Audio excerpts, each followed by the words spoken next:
A gente fala agora de eleições americanas contrariando as estimativas da imprensa e dos institutos de pesquisa. As eleições nos Estados Unidos só não tiveram um resultado rapidamente definido, como também apresentaram uma ampla vantagem de Donald Trump sobre Kamala Harris. É a primeira vez em 20 anos que um candidato republicano ganha no colégio eleitoral e também obteve a maioria dos votos populares. Para esse segundo mandato, Donald Trump chega com mais força, principalmente porque já conseguiu emplacar maioria conservadora na Suprema Corte. E além disso, no Legislativo, né? E além disso, também terá pela primeira vez a maioria no Senado e na Câmara dos Representantes, que é exatamente aí proporcional à nossa Câmara dos Deputados. Trump também aparece liderando em todos os estados pêndulo que estavam em disputa nessas eleições, além de ter ampliado a margem de votos que teve em 2016 e 2020 nos estados historicamente republicanos como a Flórida. Já em regiões democratas como Nova York e Califórnia, Donald Trump não venceu, mas diminuiu a vantagem da adversária, principalmente se comparado com as disputas contra Hillary Clinton em 2016 e Joe Biden em 2020. E aqui no Brasil, a repercussão da vitória de Trump com uma ampla margem foi imediata. O senador Sérgio Moro, do União Brasil, parabenizou o futuro presidente em uma rede social. Abro aspas aqui. Congratulações a Donald Trump pela expressiva vitória no colégio eleitoral e também no voto popular. Todos desejam que faça um bom governo. Esperamos que a virada à direita na maior potência mundial seja um sinal de mudança para o Brasil em 2026. Fecha aspas. O deputado Pedro Lupion, do Progressistas, enviou uma mensagem em inglês a Donald Trump comemorando a vitória e utilizando o bordão do ex-presidente, que significa América Grande de novo.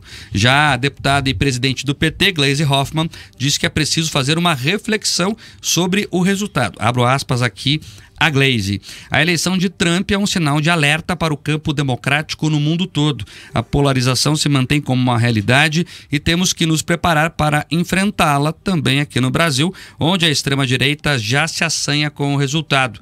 Temos que fortalecer o campo da democracia em nosso país, mas principalmente dar respostas concretas às necessidades e expectativas do povo, que não cabem na receita neoliberal que o mercado quer impor ao governo e ao país, fecha aspas. Outro a se manifestar foi o presidente Lula, que parabenizou Trump pela vitória e disse que a democracia é a voz do povo e ela deve ser sempre respeitada. E para avançar nessa avaliação sobre os impactos da vitória de Donald Trump, nós vamos conversar agora com dois especialistas, o mestre e doutor em internacionalização e estratégia, João Alfredo Niegrai, que é professor de cursos e negócios internacionais da PUC Paraná, e também o professor de Direito Eleitoral da Unicuritiba, Luiz Gustavo de Andrade, que está como observador nos Estados Unidos. Eu vou começar dando boa tarde aqui ao Luiz Gustavo e perguntando, obviamente, qual é a percepção de quem está lá nos Estados Unidos a respeito aí dessa vitória do Donald Trump. Olá, Rafaela. Olá, Mark. Primeiramente, dou um abraço aí aos seus ouvintes. É um prazer estar aqui participando desse painel com vocês, com o Mark, principalmente, que eu conheço bastante.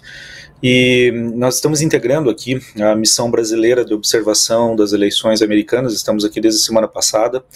Para quem não conhece, o trabalho dos observadores eleitorais, ele funciona mais ou menos como uma espécie de legitimação internacional para a comunidade internacional da eleição de um determinado país. Os países convidam observadores de diversas nacionalidades para vir acompanhar o processo eleitoral deles, e esses observadores depois relatam para a comunidade internacional, no nosso caso para a OEA e para as autoridades eleitorais aqui do país observado, dos Estados Unidos, aquilo que entenderam de pontos positivos e pontos negativos da observação, né? É um trabalho de fortalecimento da democracia, um trabalho bastante interessante, né? Nós enriquecemos nosso processo eleitoral brasileiro a partir das experiências dos países observados e tentamos levar um pouco da nossa experiência para esses países para tentar contribuir com o fortalecimento da democracia deles também, né? Então, estivemos aqui desde a semana passada, havia toda uma expectativa em relação a esse hard ânimos aqui entre os candidatos. Vocês acompanharam aí da imprensa, eu mesmo assisti algumas vezes a Jovem Pan falando desse hard ânimos, dessa disputa das pesquisas eleitorais, né? E efetivamente existia muito disso. Aqui nos Estados Unidos, a Associated Press divulgou uma pesquisa na semana passada dizendo que 70% dos americanos estavam preocupados com o eventual resultado dessa eleição. E o que estamos vendo aqui em Washington é um resultado bastante tranquilo. Pelas ruas aqui, os eleitores, muitos esperavam isso mesmo. Havia uma expectativa de muitos deles, mesmo aqui em Washington, de que as pesquisas não estivessem acertadas mesmo. O Mark falou um pouco disso no bloco anterior. E a partir de agora é observar o final da apuração. Estivemos ontem à noite acompanhando o processo eleitoral e posteriormente o resultado oficial declarado pelo Colégio de Eleitores, que vocês sabem que aqui, diferentemente do Brasil, não existe uma autoridade eleitoral central, como é aí no Brasil, com o TSE, nem que o TSE recebe todos os votos do país inteiro e declara oficialmente. Aqui esse resultado ele é declarado a partir de uma expectativa, ou de uma estimativa, melhor dizendo, que institutos de pesquisa fazem a partir daquilo que eles estão acompanhando das autoridades locais e projetam isso para aquilo que eles não têm acesso ainda, que são os votos pelos correios que estão chegando, né? Perfeito. Luiz Gustavo foi um professor de Direito Constitucional, inclusive, na faculdade.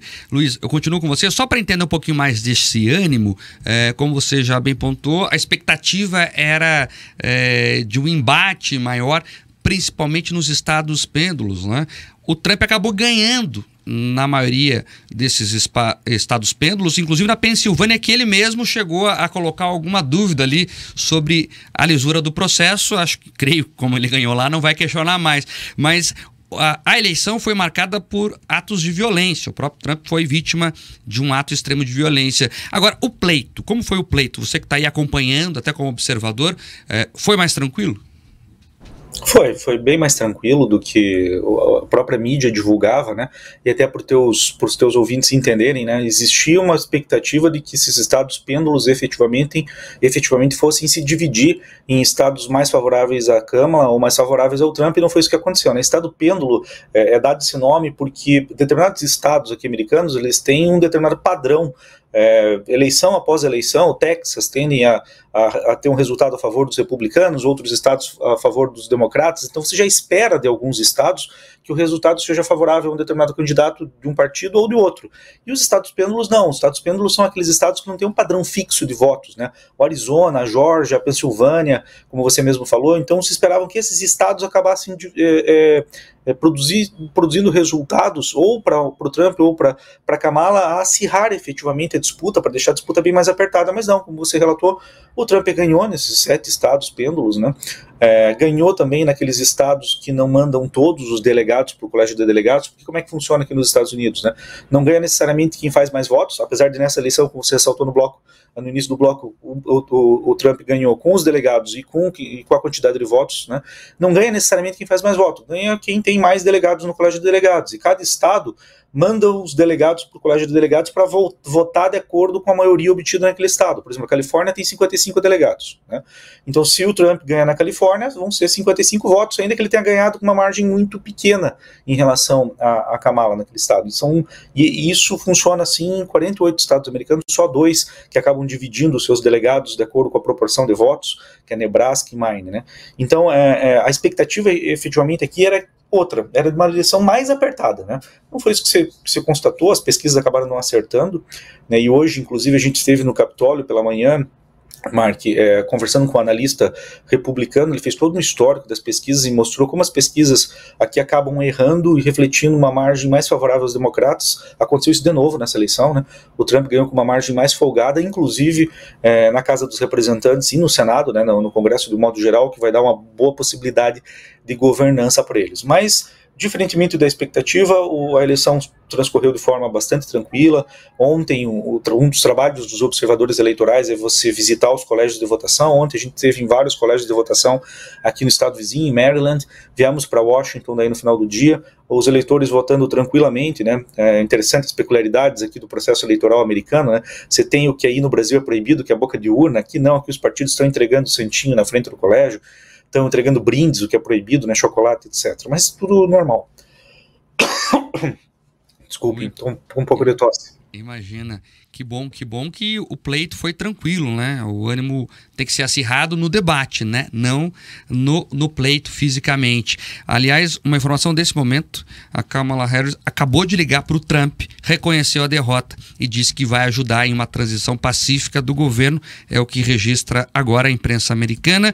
O professor Luiz Gustavo já trouxe aqui a informação, Rafaela Moron, que o Trump ganhou em 6 dos 7 estados pêndulos. Falta Nevada, que é o último a fechar a apuração, mas já há uma vantagem de 65 mil votos para ele. Ou seja, ele tende a ganhar, pelo menos o que registra a imprensa americana, em todos esses estados pêndulos.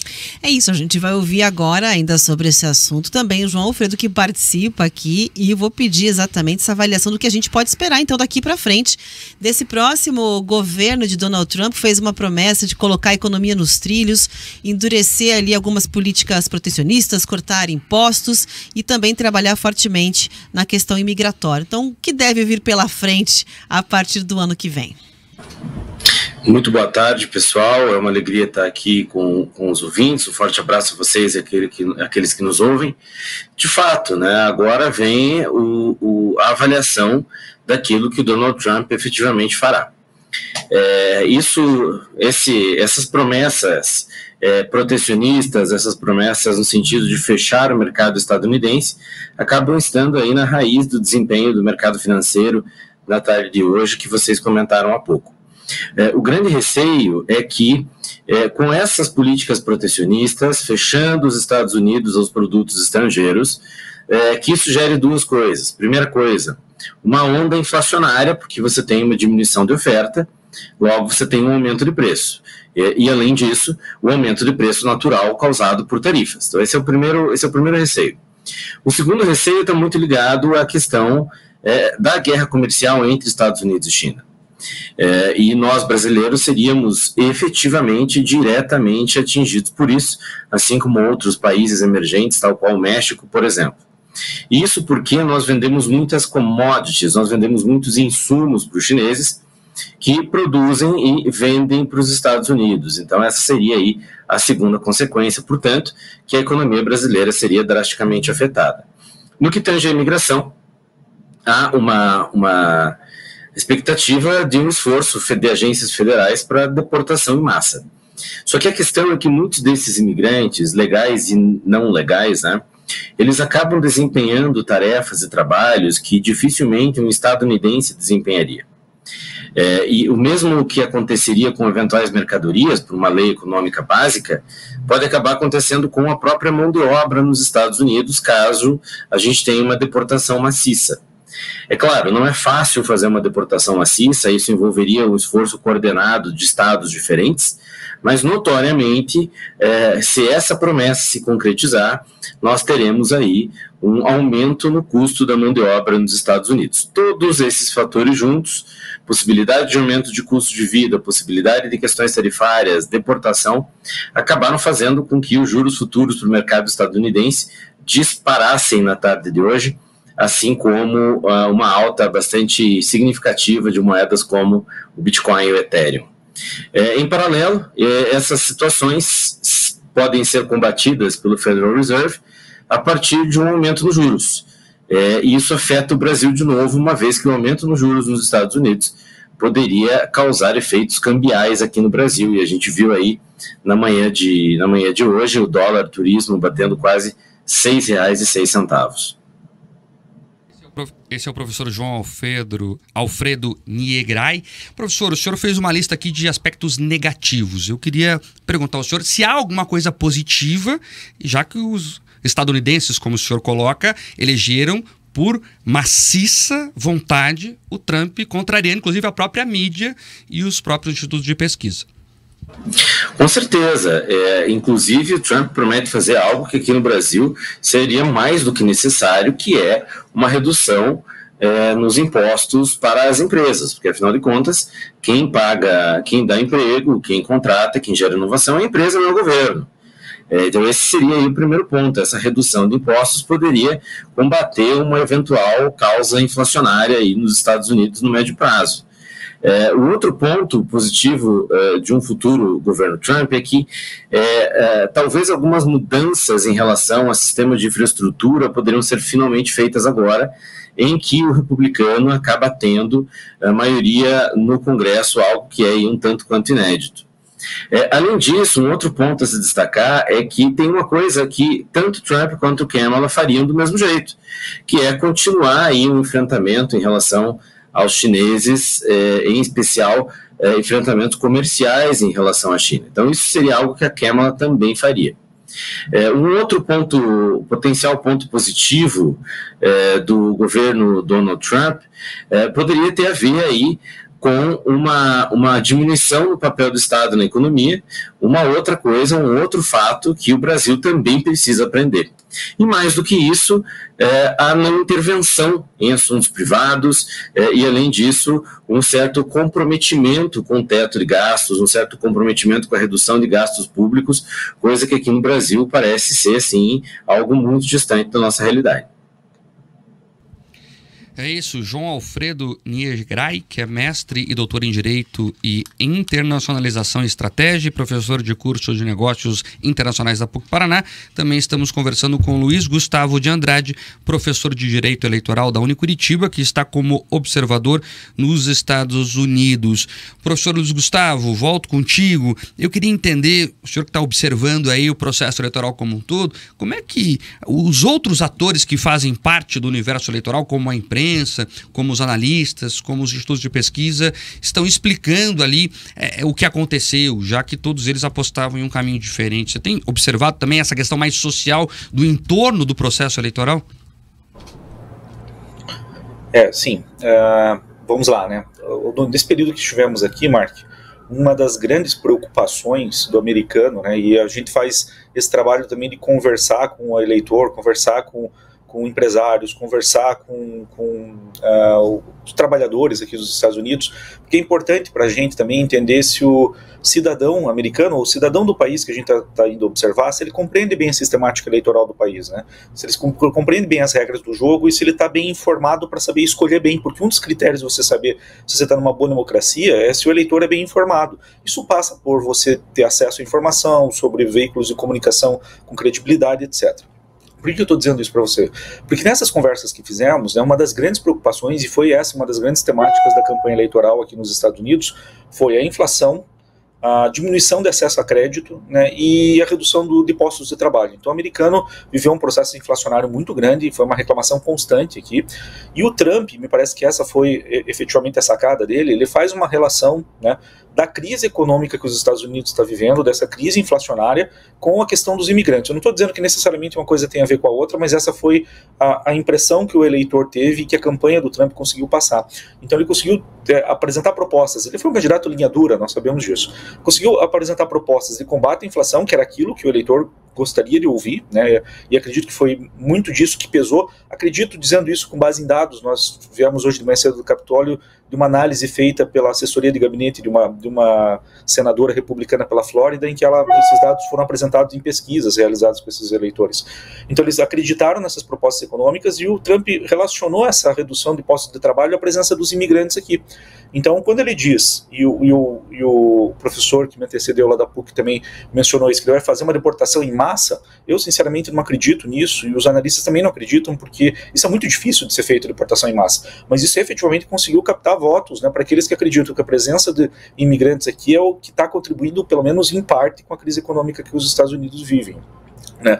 Mas se ele não vai conseguir fazer essa deportação em massa, e os analistas aqui acreditam que ele não vai fazer isso mesmo, ficou muito mais no discurso de campanha dele, ele com certeza vai criar outras restrições para a vinda de novos imigrantes para cá, né? Porque isso efetivamente é da política dele. É bom a gente lembrar que lá, quando ele foi presidente, nos 4 primeiros anos de mandato dele lá, ele deixou uma série de leis que vieram a ser revogadas pelo sucessor dele, pelo Joe Biden, né, que eram leis restritivas à entrada de imigrantes em território americano. Então isso efetivamente ele vai fazer. Essa foi a análise que foi feita aqui. Uma outra questão em relação a esse acerto e desacerto das pesquisas, que também é um debate que nós temos no Brasil, né, Mark? As pesquisas acabam errando com uma margem de erro às vezes muito grande, né? Primeiro que, assim como no Brasil, né, nós vivenciamos aí nos últimos anos uma inflação de institutos de pesquisa, né? Antigamente a gente tinha só aqueles tradicionais, né, vocês vão lembrar, né, o Datafolha, o Ibope, etc. Agora tem um monte de institutos de pesquisa. Aqui nos Estados Unidos também tem vários institutos de pesquisa. E quando você tem vários institutos de pesquisa trabalhando com várias metodologias diferentes, é normal que esses institutos acabem apresentando resultados diversos. Entretanto, né, a pesquisa eleitoral, é bom a gente lembrar, ela é um retrato de determinado momento.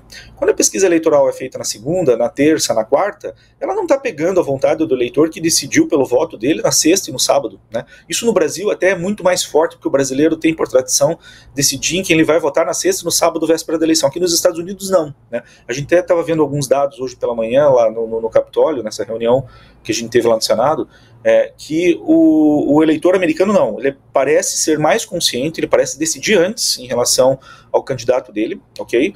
Até porque esse antes para ele já começa lá no momento em que abre a possibilidade de votação antecipada aqui nos Estados Unidos, diferentemente do Brasil, o eleitor americano pode ir votando semanas antes, e votando pelo correio e deixar para votar na última hora. Mas aqui não, dados mostram que apenas 7% dos eleitores americanos deixam para decidir quanto ao voto deles na última hora.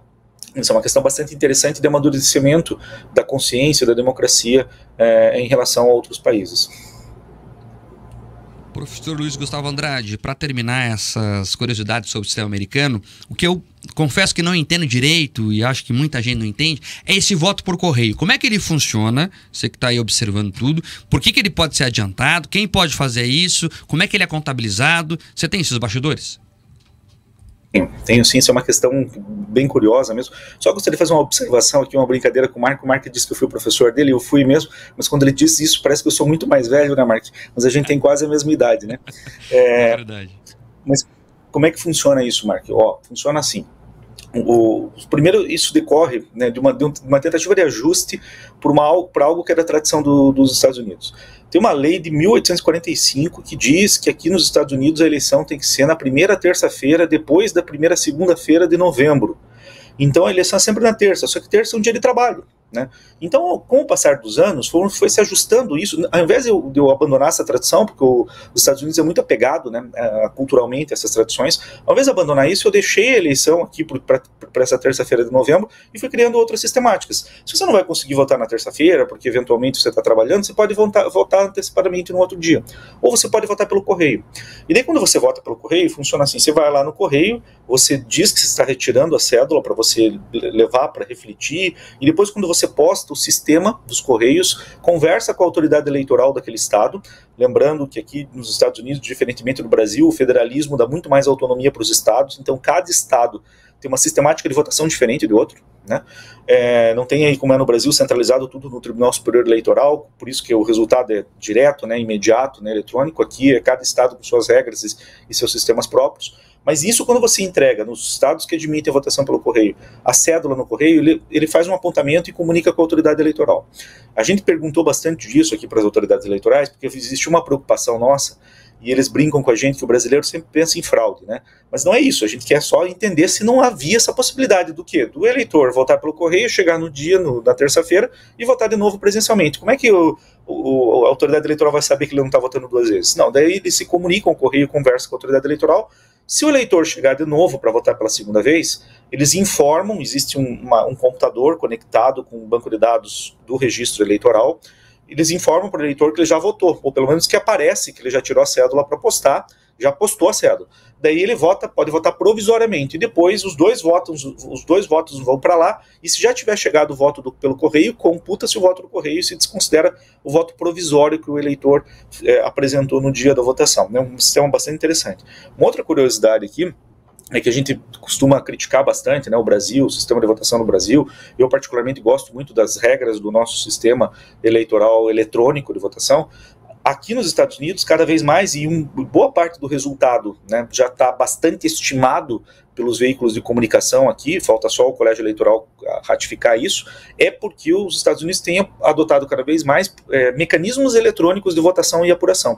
Eles não abandonam o voto de papel, mas eles têm utilizado da tecnologia sim. Aqui em Maryland, por exemplo, que é ao lado dos Estados Unidos, onde a gente acompanhou, o eleitor pegava a cédula, ele podia optar ou por preencher a cédula e colocar no scanner de leitura, que já computava o voto dele e calculava a quantidade de votos, e depois eu só pegava aquela mídia na central de apuração e via a totalização de votos. Então, um pouco parecido com o nosso sistema eletrônico. Ou podia ir direto na touchscreen e ir votando lá e sair impresso dentro de um cofre a cédula, e a mídia já registrava o voto dele, e eu só levava essa mídia já para o local de totalização no final do dia, né? Então é bem interessante o sistema deles aqui, dá margem a essas diversas possibilidades e momentos de se exercer o sufrágio, né?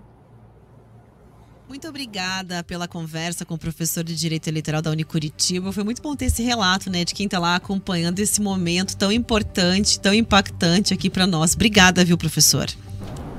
Eu que agradeço, um abraço a todos. E nós conversamos também nessa tarde, né, com o mestre doutor em internacionalização e estratégia, João Alfredo Negrai. Muito obrigada pela sua análise, pela sua avaliação a respeito dos desdobramentos desses impactos da vitória de Donald Trump. Eu que agradeço o convite, um excelente final de tarde a vocês e aos ouvintes.